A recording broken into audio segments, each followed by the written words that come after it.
So I'm a spiritual person.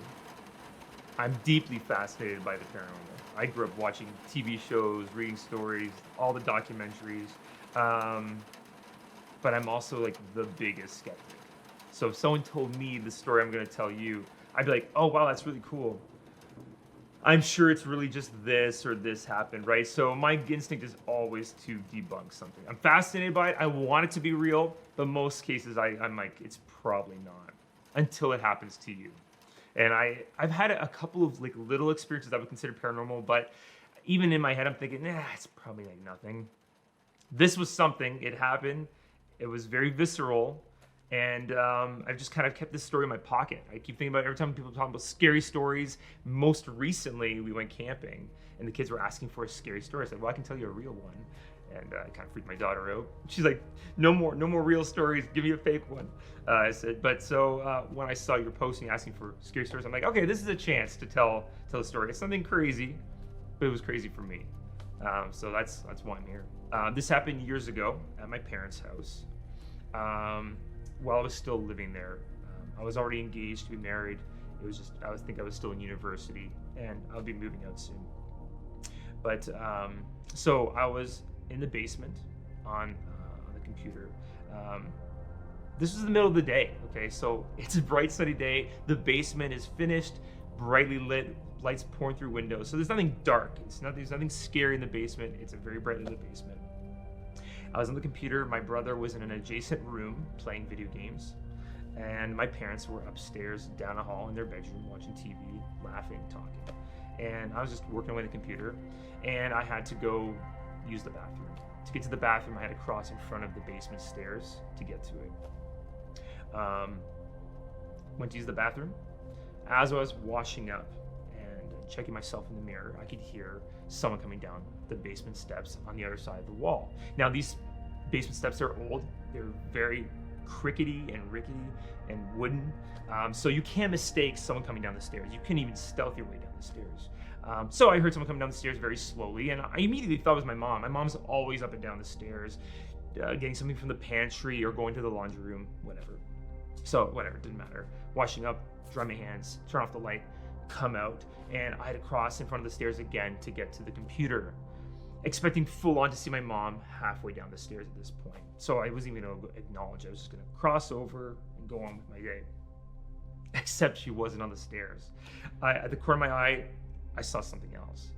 I turned to look, and there was a shadow, a figure on the middle of the stairs at this point. Now, there's just enough of a wall behind me that I backed up.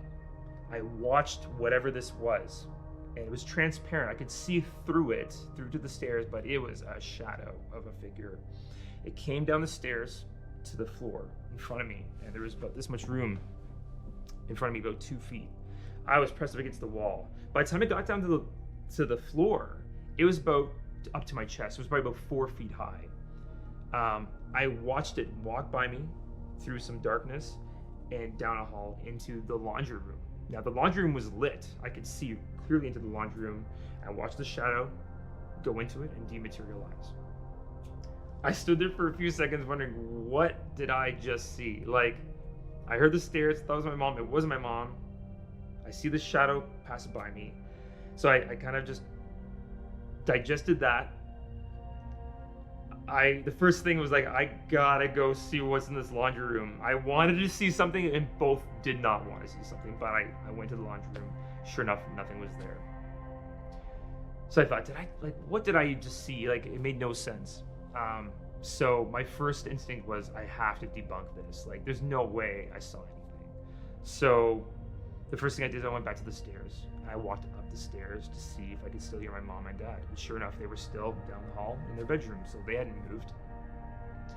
Came back down the stairs very slowly just to see if I could recreate the same sounds. And sure enough, like, I'm making every step was a creak on the stairs. Even if the house shifted once, it might make one pop, but every step is like a creak. So I'm like, oh, that's what I heard. Got to the bottom of the stairs, I could still hear my brother in the other room playing video games.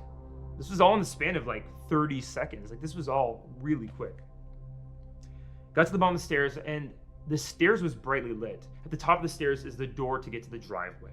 There's blinds that pull down, lights shining through it enough. So the whole stairs is lit. I thought, well, is this like one of those things where if you stare at the light long enough, maybe you create shadows with your eyes and it can track with your eyes. So I'm like, okay, I'm gonna recreate this. I literally went back into the bathroom, had the light on, kind of went in the mirror, turned the light off, went to the stairs, looked up the stairs to see if I can recreate the illusion. And I couldn't recreate it. I couldn't get a shadow, I couldn't get any colors to form. I tracked my eyes to see if I could create a shadow nothing. I couldn't recreate. I did that 2 or 3 times in a row. To this day, I still have no idea what I saw, what I experienced. I had lived there for several years at this point. Never once experienced anything, never since. But in the years following, and not too long ago, I talked to my mom about this, and she has had some experiences in the house as well. Not to the same extreme. I'm not saying the house is haunted, but we've had experiences, and it's fascinating me to this day. I kind of wish some of that would happen again, and it happens so quickly you can't even begin to digest what's happening. No idea what I saw. Was it paranormal? That's for you to decide. I still don't really believe what I saw, but I still carry that in my back pocket. So given the fact that it was short, so most people when they report shadows, they report them being fairly life-size, right? So if it's a man, a tall man, it's tall. The most shocking aspect of it was that it was short. I mean, it was shorter than me. It didn't feel like a kid though. Like I didn't get a kid-like presence, although it very well could have been. I don't know. You know, it's one of those things where I wish I had more of an impression. It was just, the thoughts in the moment were, there's a shadow, I can see through it, there's something there, wow, it's really short, where's it going? And then it was gone. And in the moments, I had to process what it was I saw. There was no emotional attachment to it. I didn't feel threatened. It felt very innocent, but it didn't feel like anyone I knew. Like it didn't feel like, oh, they're there to visit me. It felt like someone who had maybe had more attachment to the house than to anyone in the house. I really wish I had more of an impression of who it could have been. Maybe some research could lead me down the road of like, oh, well, there it is. Maybe I will try to investigate. The thing is, I wouldn't even know where to begin with that kind of stuff. It is an old house, but not ancient either. So, no, I really don't know.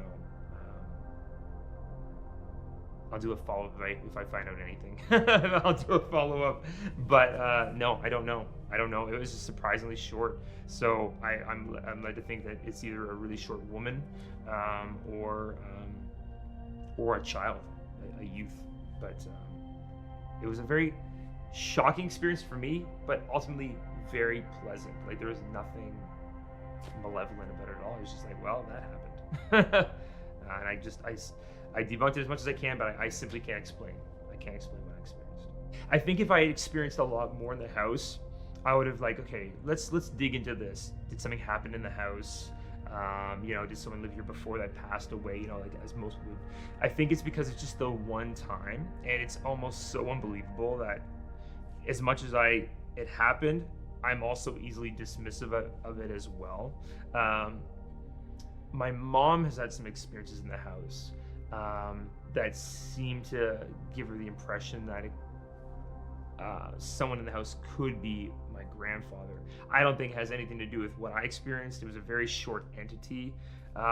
What's interesting about the experience is that it was not malevolent or benevolent. It literally felt like someone just passing through, as if they had been there before, going about their day. I had no impression of anything emotionally about it. But the reason why my mom had the impression that some of her experiences being my grandfather is because in the living room where she's had some experiences, at one point a frame of my grandfather had fallen off the wall. It had never had done that before. I just talked to my mom on the phone just to reconfirm the story.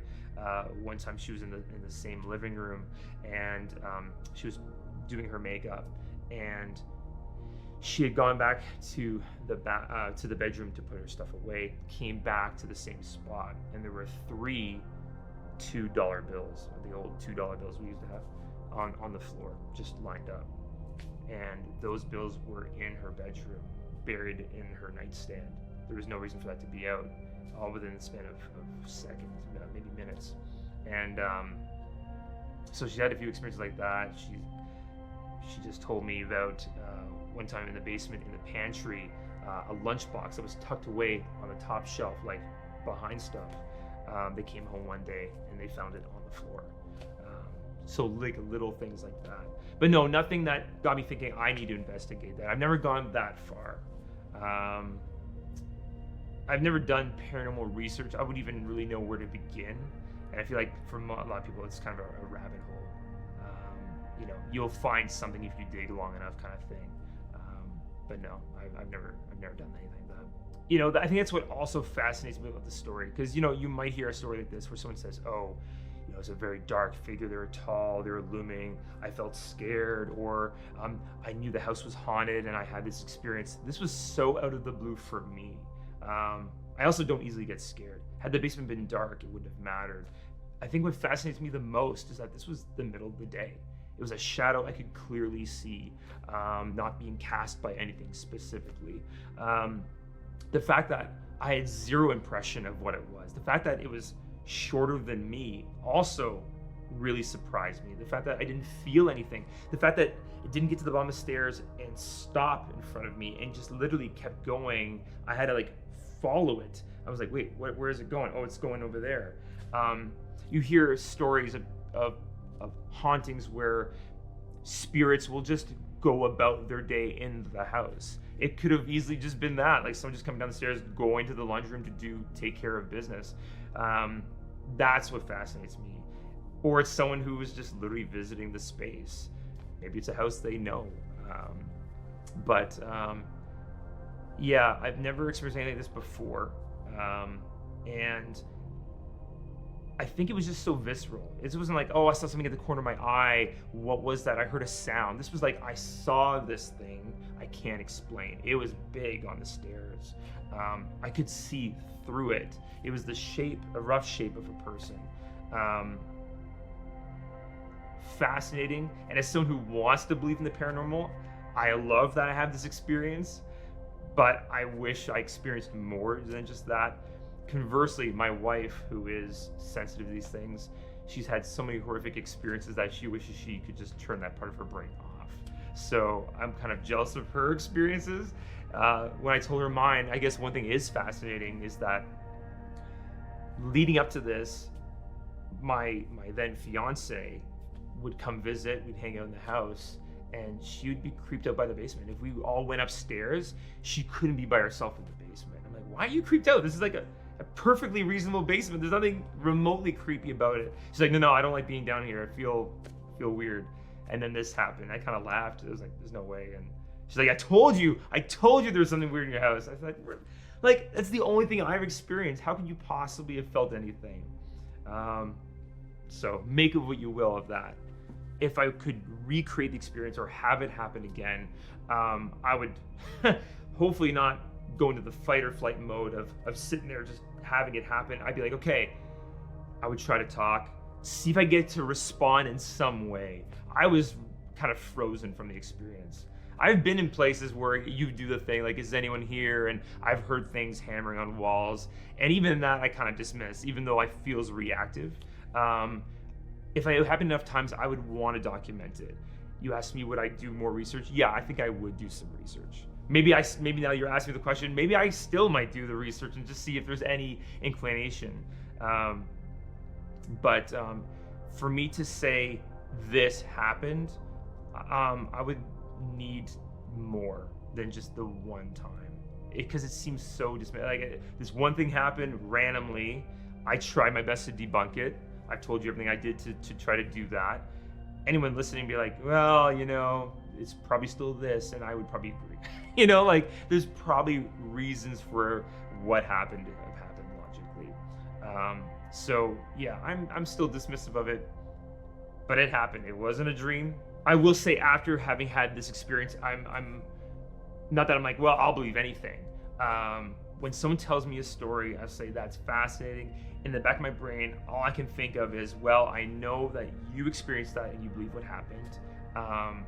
To me, it is one of those, like, you have to kind of see it to believe it, unfortunately. My wife has had some experiences that she's told me that feel very real to her. Having had this experience, I know what that means now. It's like, oh, okay, you definitely saw what you saw, but maybe there's an explanation. If where I find myself dissatisfied is when someone says, I had this crazy experience, man, it was crazy, it was totally a ghost. My next question to them would be like, what did you do to debunk it? That's my first go-to, is like, did you try to see if you could debunk what happened? If their answer is like, well, no, it's like, well, okay, maybe it was just this. So I'm fascinated to learn more about what happened, but in the back of my brain, I'm thinking like, man, we're so infallible as human beings. It's very easy to dismiss experiences. But I've had a couple of other ones as well, very micro experiences that I try debunking and I can't explain with other people in the room as well. To this day, I'm still fascinated by it. I'm probably more fascinated by it now. But it would take more for me to say, yep, that's a ghost. It would take more.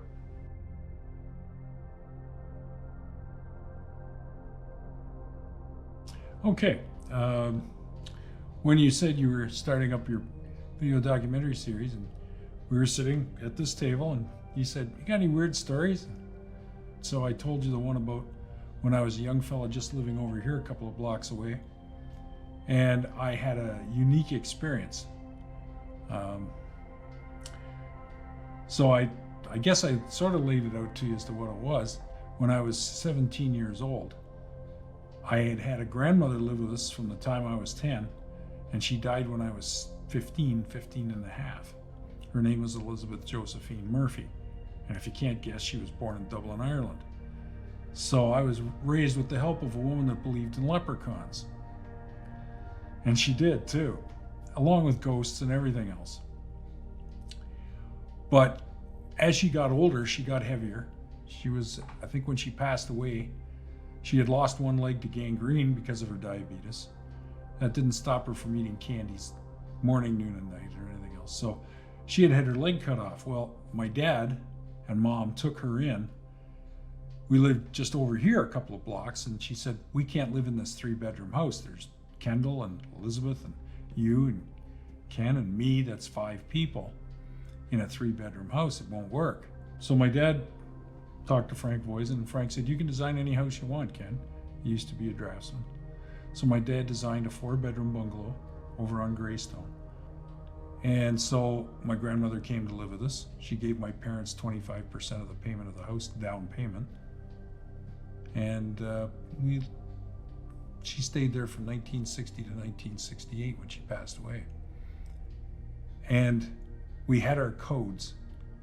Our code as children, I looked after my grandmother. My sister wouldn't have anything to do with her because my grandmother and her butted heads. Her big code was, because she had had her leg cut off, she used to thump her foot 3 times on the floor if I was downstairs. If she needed me, she'd do this. And that was a signal, come quick, which really worked well. We didn't have intercoms. So it's 1970, 71. My grandmother's been passed away for 2-3 years now. And I had a girlfriend. So we're downstairs and we were paranoid because my parents had gone out for the night. So we were alone in this house. We were in the basement because that's where the couch was. At least the one we were allowed to sit on. So we're having fun, and all of a sudden I hear this. Just like Pavlov's dog, I get up and I just instinctively head for the stairs. And my girlfriend's going, where are you going? I said, I just gotta go upstairs and look after this. And I walk down the hall and I get to the door, which is now my parents' bedroom, has been for years. And I open the door, and there's my grandmother sitting in her recliner chair. And there's the color TV and her old bed and her wheelchair. And I'm looking and I go, Okay, Gran, what do you want? All of a sudden it hits me. This can't be real. What the hell? I slammed the door real quick. I'm out in the hall just shaking. I'm going, how could I have seen that? And I open the door again, and it's my parents' room. Their new bed and their little bookcase and everything. Holy mackerel, nobody will believe that. Nobody. Except I have a very trustworthy and honest young lady downstairs who I'm quite sure heard it. If she didn't hear it, then I'm going nuts. If she did hear it, then I will go nuts. So I run back downstairs. She's straightening it up because she thinks my parents are home and they're in the kitchen. Because I didn't tell her much, I just ran upstairs. So she straightened up, she looked at me and said, what happened to you? So what do you mean? She said, all I heard was thump, thump, thump, and you took off like a rocket up those stairs. I said, hang on here. You heard the thump, thump, thump? She said, yeah, 3 of them. She said, and you're not looking too good right now. So, well, I think I just had the bejeebers scared out of me. So I told her the background of my grandmother. The only response she had to that was, I want to go home. So I had to take her home right away.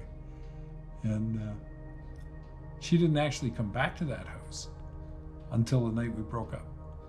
We called off her wedding that night. And it was in my grandmother's old bedroom.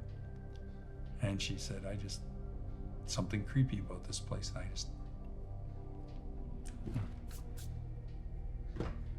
I bought a house with my wife, my first wife, Wendy. She's dead now. But we're living out in Maryhill. We had bought it off a fellow, I don't remember his name, but he had passed away. We knew he'd passed away in the house. But the widow for the estate, she wasn't telling us anything. In those days, in 1986, you didn't have to disclose anything. And both my wife and I were real estate agents at Remax. So we saw this deal come across the desk before it had ever been entered in the MLS system. We grabbed it, my buddy had it listed. I phoned Joe, I said, we're gonna get in there and we're gonna buy this place. I can't believe the price. Well, there was a reason. We discovered later.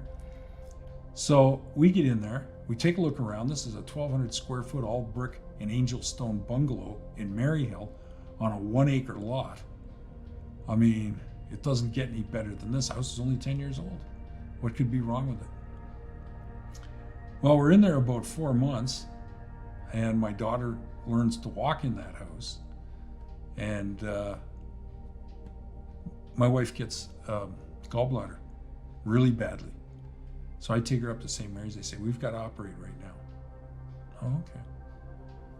So she's in there. She has her operations. I'm coming to visit her every night. All of a sudden, I'm going, what the heck's wrong with me? So I go back home. I phone my sister. Said, can you take care of my daughter? I think there's something wrong. I'm not sick yet, but don't quote me on this. She said, okay. So she came, picked Brittany up and took her back to her place. Her and my parents babysat Brittany for what turned out to be 4 weeks. So I see Wendy in intensive care after surgery. I come home, but I said to the nurse down at the desk, I said, there's something really wrong. My throat feels like it's going shut. I can't breathe. And she said, have you ever had strep throat in your life? I said, yeah. And it feels just like this. She goes, well, let me give you a prescription. So she gave me a prescription. Get the emergency doctor to give me one. I go home to Maryhill. This is from St. Mary's. And I take the pills, but by now I'm feeling really bad. So I pop the pills and I go to lie down. And I cough. And both pills fall out. My throat has now shut so far, I can't swallow anything. Push comes to shove, collapsed lungs, pleurisy, pneumonia, punched my one lung, reinflated, shock diabetes. I die. I was in intensive care for a month. I was dead for, they told me, 90 to 100 seconds. So we get back home and I decide I've got to move back into town. I can't do this. We sell it to a good friend of mine, her and her husband, and they were there for a couple of years. They wanted to move to BC, so they had me list the house, put the sign on the lawn and everything. I get a call from Susie, and she says, "You got to come and take this sign off my lawn." I said, "This isn't right." I said, "Why?" "I just want this damn sign off my lawn." "Fine. But you're not normally like this, Susie. What's going on?" And all of a sudden she broke down and told me that they had just pulled her husband out of some guy wires over top of the train tracks. He was high and he was listening to rock and roll music, didn't see the train or hear it. And it pasted him right up into the wires. So now he's dead. He was the second or third owner of this house. It was the Alfred guy, he was first, I was second, Bo was third. Susie gets remarried. Guy dies. Wait a minute. This is insane. And then the next one, she shacked up with this guy. His brother is coming from the hotel, walking down the street to their house, and doesn't he run him over? Death surrounds that house. Oh yeah. Oh yeah. She's just been handed some terrible medical news. I can't repeat it. But it doesn't look good for her. But she's the only woman that's been affected. All the rest of them are all guys. There were 4 of us. Dead. My dad and I, we used to really worry about this one bedroom in this house that was 8 degrees colder than any other room in the house, which is, that sounds kind of hokey. Now, if I'd heard it from anybody else as a homeowner or whatever, and they're saying, "Oh, there's ghosts or something," I'd be going, "Yeah, right." Except for one thing. I owned an insulation company in my 20s, one of the biggest ones in Ontario at that time. My father had been a heating contractor and the head of Shell Home Comfort for 40 years. So, is it furnace? Is it insulation? Is it what is it? Well, we checked that thing out left, right, and center. We couldn't figure it out. We never had an explanation as to why that room is so much colder than everywhere else. Logically, couldn't happen because the furnace was right underneath that room. That should have been the warmest room in the whole house. I just retired from real estate 6 months ago after 40 years, and things have changed a lot. I would now have to disclose all the terrible things that happened in that house. Whereas back in 1986, no. You could walk in and there'd be a dead body pegged to the living room floor with a butcher knife. Nah, they didn't have to tell you about that. As long as they moved the body, It's a whole different ballgame out there now. It's meant to alleviate any of the situations or the problems of people researching it and coming across something terrible. Because the mind, if they don't know, that's one thing. But if they imagine something that might have happened and they can conjure up their idea of what it really was, that's worse than you could ever get in the truth. I just think that the beyond has left some kind of brand, not a divinity kind of brand. It was just they've left some kind of energy in the walls or even in the location, because you hear a lot about Indian burial grounds and stuff like that.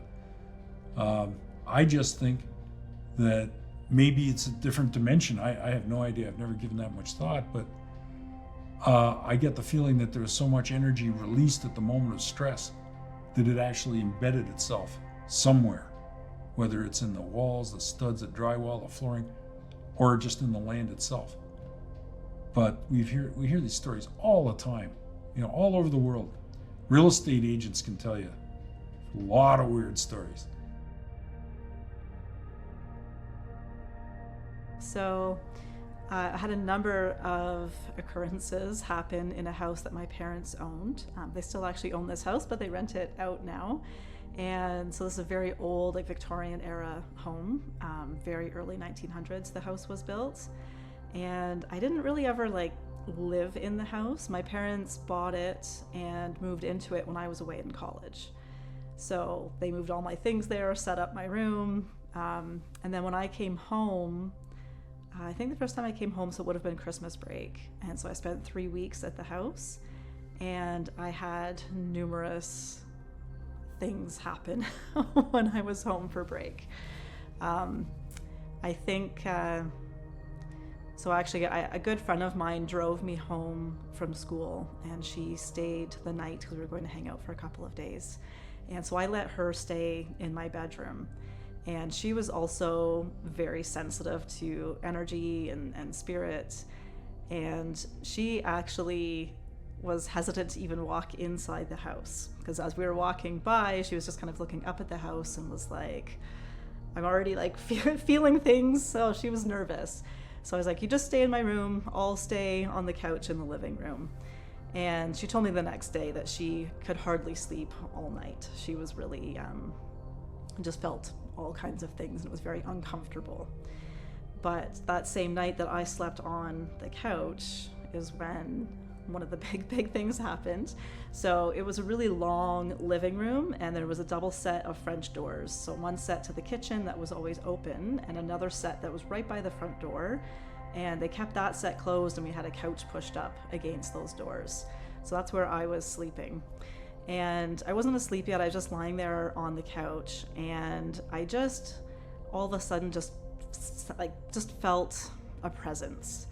And my mom actually had cats, so there was 2 cats in the house, and they were right beside me on the couch, and they were also very still, just staring out into the kitchen. So I was like, okay, there's something going on. This isn't just me.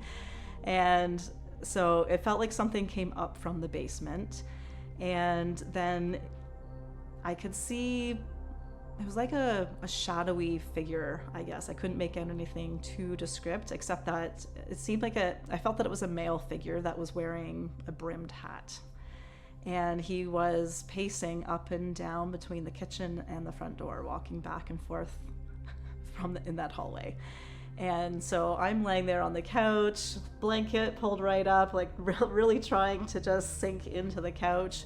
I had one cat sitting on the couch beside me, the other cat sitting on the floor, and we're all just staring out into the other room. And it just kept walking back and forth. And at one point, the figure stopped right outside of those French doors, looking in. And so it was like right there. And I was sinking as low as I could into the couch, holding the blanket up to my chin. And I was just saying, like, just please go away, please go away, please go away. And eventually it did. Eventually it turned and it walked back into the kitchen, and I sensed that it just went back down into the basement, and then the energy just totally cleared. And both the cats started purring and then just walked away from me, and that was that. There was so many things like that happened in that house. There was another night so my parents actually split the back half of the house into a smaller apartment, and so they lived in the front half, and then my brother actually moved into the back half. It was just a very small 1-bedroom space. And so him and I had been out late one night, and so when we came home, I went back into his part of the house first just to hang out for a bit. And I was sitting on the couch and he was sitting on the floor facing me, and there was a lonely conversation.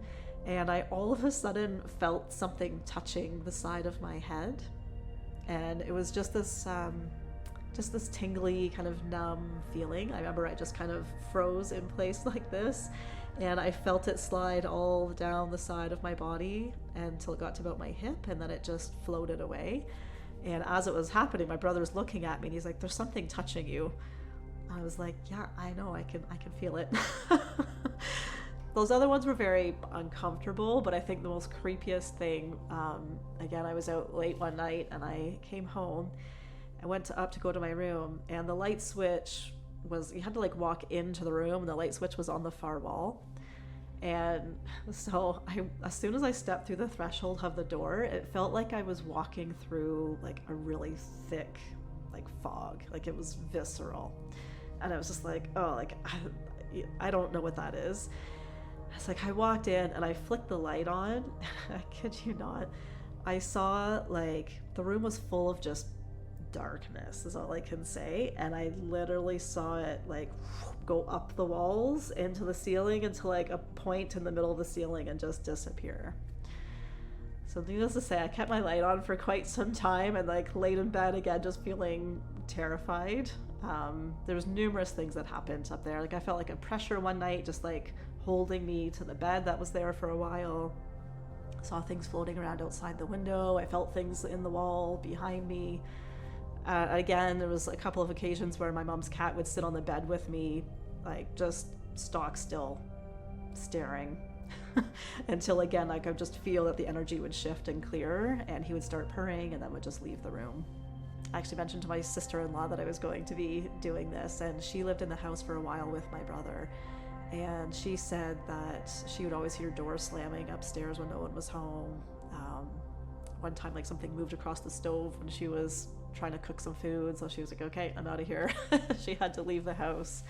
So, there was quite a few of us that had some strange experiences there. And again, I know that often energies are attached to the houses, right? So it could be an original occupant from the home. Like, I have no idea. We get quite attached to the spaces that we live in, right? And especially if we have lived there for a very long time, we might still have a sense of belonging to that particular house. And once we pass on, maybe we're still just attracted to the energy of that space, and that's where we feel comfortable, I guess. Since I was young, I've just always had a lot of just unusual experiences. So I don't know. It's like, it was not like it was like surprising for me, I guess. Like surprising, yes, and shocking, a little bit terrifying, and definitely not something that I want to have to deal with on a daily basis. But I do think there was just a section of time, like over a 10-year period or so, that I had a lot of things like that happen to me. And I think after that, I was just trying to maybe block it for a while because it was just getting to be a bit too much. But then after that, like, I kind of moved on, and I had family, I have children, so I was just very focused on that. So I think a lot of those more like supernatural experiences haven't been happening. I always hear, psychics and mediums like all say that like we can all do this, we all have these capabilities, just some of us are more open to it, I guess, or paying attention to little things that happen. And yeah, I don't know, because I've talked to my mom about all these stories that happened in that house as well.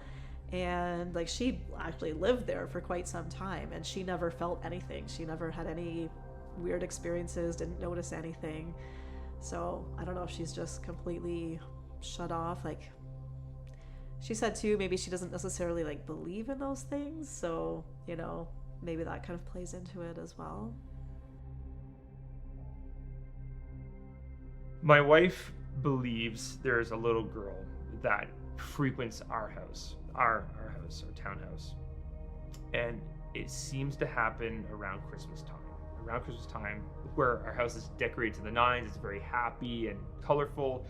There seems to be something that kind of goes through our house. And my wife would experience these things, like seeing something going up our stairs, or little footsteps. And yeah, I was dismissive of those things too, because she's always talking about these things. It's like, okay, yeah, all right, maybe there's something, who knows. This one time though, I was downstairs watching some TV. She was already asleep. The kids were asleep. Actually, yeah, the kids were asleep. And I heard something in the bathroom upstairs, like that little tip tap, like on the tub. Now sometimes the tap will drip, and you can hear a very distinct echo. I'm like, you don't usually hear that. So I'm like, oh, okay. So I decided to go and check it out. I didn't see anything in the bathroom. So I'm like, well, I'm in the bathroom anyway, I might as well go relieve myself. While I'm doing this, the shower curtain is right there, slightly folded up but closed. And it crinkles up in the one corner. And I was just like, okay, I'm good. Finish up, wash my hands. And I go back to the shower curtain, and I'm waiting. I'm seeing, okay, nothing's happening. I try to do a debunk it, so I go to the bathroom door and I try to do a close to see if I can get a draft in, to see if I can get the curtain wave. It waves a little bit, but it doesn't make the same sound. So I go to the curtain and I crinkle it up myself, and I'm like, that's the sound I heard. I mean, I saw it kind of crinkle up. So I tried to recreate it exactly, couldn't, except for physically touching the curtain. Was there something in the bathroom? I don't know, but something drew me up to the bathroom. And I told my wife about it. She's like, that's the girl. That's the little girl who's been around the house for like the last few weeks. And it's like around Christmas time. It might happen again this Christmas. It's been the last 2 or 3 years. She'll get impressions of people. She's seen numerous people. So the girl she's seen, the shadow is very small, okay? Like very small little with, I mean, you'd almost think it was an animal, but we don't have a big pet. I think she's got an impression of it, but it's very innocent. Just roaming around the house. Like she's seen it go up the stairs, down the stairs. She's seen it go down the hallway. One time she said she was in the kitchen and she said it passed by the doorway as if she was like coming to check up on what's going on. Very innocent. I think she's seen enough of the shape to indicate that it's a girl, but she gets these impressions of people. I'll tell of 2 things and I'll explain why it's relevant. Because one time she had what she felt was a night terror. I was in the house in our downstairs main floor, again, watching TV, and she screamed.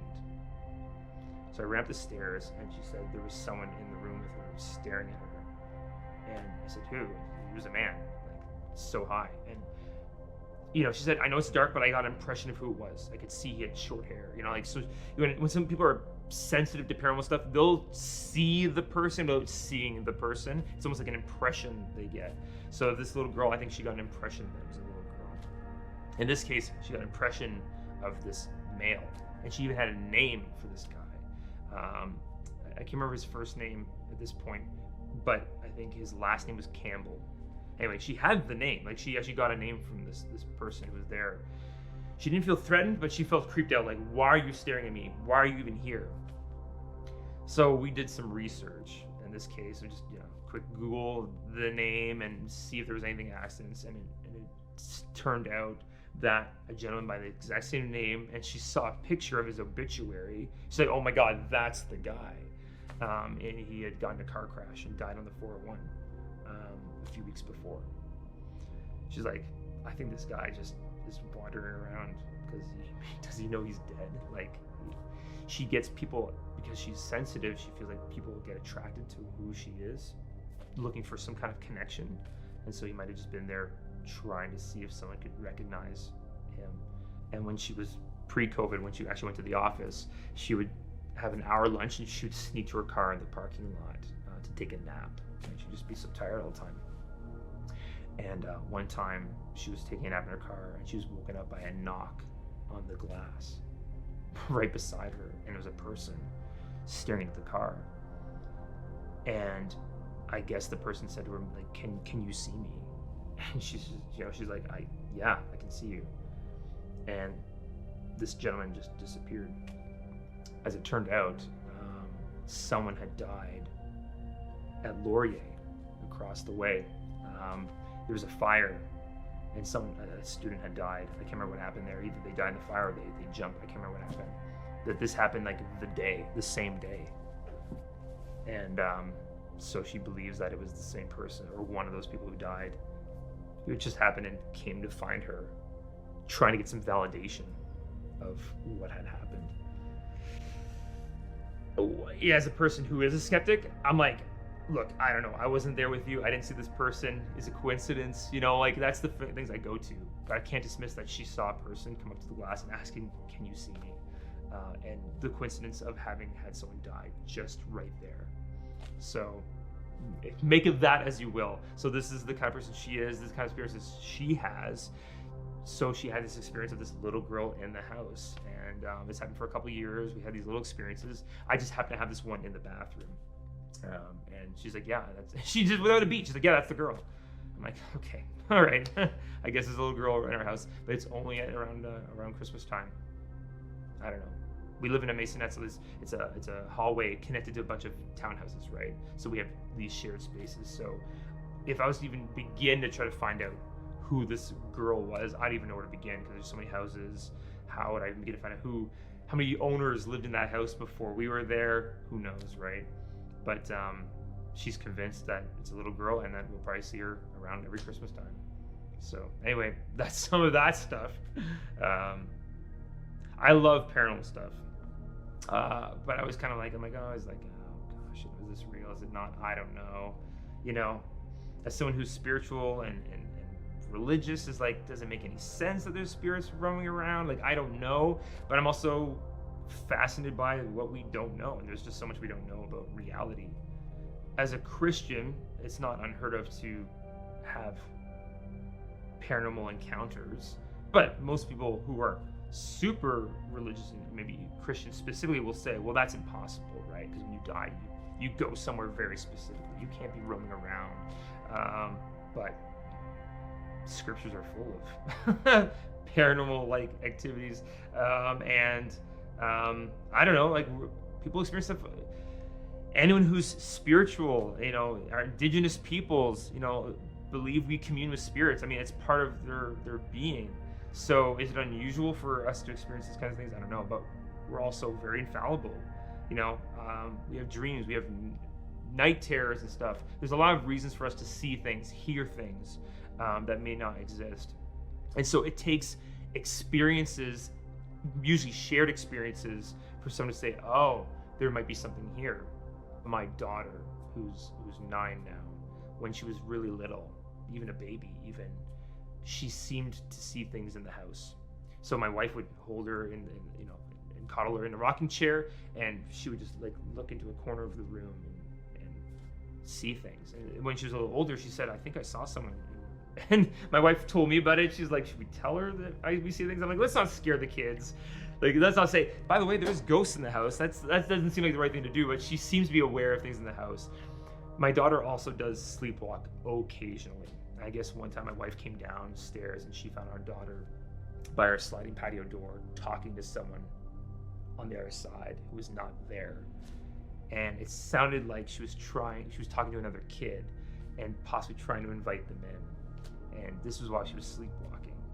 I think my wife attributes that to the possible activity in the house. She thinks that our daughter invited a guest into our house, and that could attribute to the little girl who is roaming her house at certain times of the year. I certainly don't connect the two because they seem, again, few and far between. My daughter hasn't seen anything since, and I haven't had any other experiences except for the one that happened in the bathroom. So I find it hard to stitch these things together as carefully, but does my daughter now is sensitive to this stuff? I don't know. I hope she's not, for her sake, because if she had anything like the experiences my wife has had growing up, it like petrified her to the point where she didn't even want to open up to anyone about this experiences she had. Most people would say, have you tried talking to someone who knows how to channel these things and experiences? And my wife has for years said, I don't even want to open that up. I want to close it off. And now she's a bit more open to the idea of like, what if I talk to someone about it? Maybe it's a power I have. I can control and empower myself rather than be, afraid of it. I said, I don't know, that's on you, but sometimes I'm jealous. Sometimes I'm jealous. I don't know, like, it's where the experience I had happened so long ago as well. Probably about 14 or 15 years ago now. It tells like I'm lying, like I'm making up this story. It feels like a dream I had, even though it wasn't a dream. It's a distant memory now. But I don't think it's any different than telling a memory you had as a child. It doesn't feel real. You were there, it happened, but it feels like a different version of you, right? So yeah, all these stories fascinate me. Dreams do fascinate me. Paranormal experiences fascinate me. I do think it's awesome that you're doing this documentary. I'm glad we had a very similar experience. You know what I'm talking about when you mean like a figure that you see, and tracking them into another room. That's something that you don't easily shake off. And it does make me question life and reality. Are there people wandering around? Do we get to re-experience life here? I don't know. I have no idea. Do we get to go to a better place, but we can come back and visit? I don't know. It sent me into this weird spiral, though, during university where I studied world religion, and I would study religion and paranormal phenomena and dreams, and eventually I just realized I was just so fascinated by it, but it also freaked me out. It's like I wanted to know more, but it if you're not careful, it can kind of put you into like an existential crisis because it makes you think way too much about death and fascination with death. and the afterlife. It's like, well, how healthy can that be? I still have to go on with my day. Like I gotta go do the dishes, I gotta go to work. So it's a fascination I kind of keep kind of on a base level. I'm a skeptic, so I try to debunk things when I hear them or experience them. But it's something I can't shake. It's like a part of my foundation. I'm deeply fascinated in the spiritual, and I hope some of those stories are of interest.